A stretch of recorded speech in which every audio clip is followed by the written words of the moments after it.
माँ Pratima recording studio Shekhpura. DJ Ajay Malmal.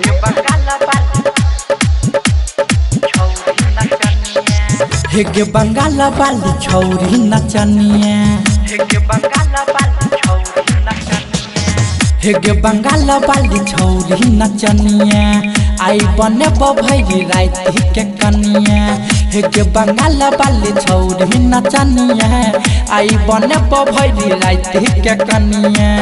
हेगे निक से कम रही लहने, हेगे निक से कम रही लहने, नहीं तो स्टेज पर हम चढ़ जबगे। बैलून फोड़ देबगे, बैलून फोड़ देबगे। हेगे बंगाल वाली छौरी नचनिया, आई बने भैरी रात के कनिया। हेगे निक से कम रही लहने, हेगे निक से कम रही लहने, नहीं तो स्टेज पर हम चढ़ जबगे। बैलून फोड़ देबगे, बैलून फोड़ देबगे।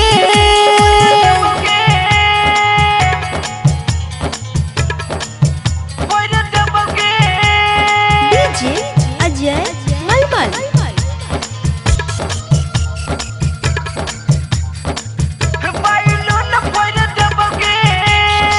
फूल दी है तोहर चोली छोटाइट, बारह छो छौरा सब ले जहर लाइट। फूल दी है तोहर चोली छोटाइट, बारह छो छौरा सब ले जहर लाइट। देखी के तोहर चढ़ल जवानी, छूटे छै बूढ़ा के मुँह से पानी।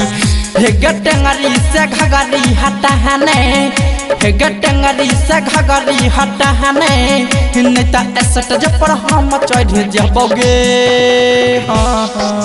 बैलून फोड़ देबगे, बैलून फोड़ देबगे।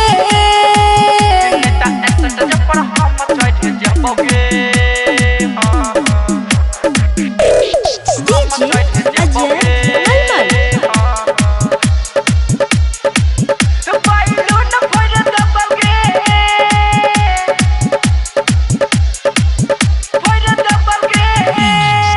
करल जवानी छौरी ओढ़नी से झाँप गे, नहीं तो घुस जतो हमर साप गे। सुन ना करल जवानी छौरी ओढ़नी से झाँप गे, नहीं तो घुस जतो हमर साप गे।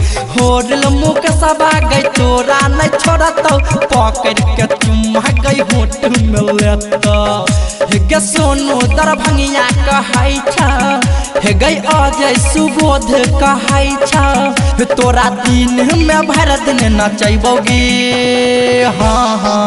बैलून फोड़ देबगे, बैलून फोड़ देबगे।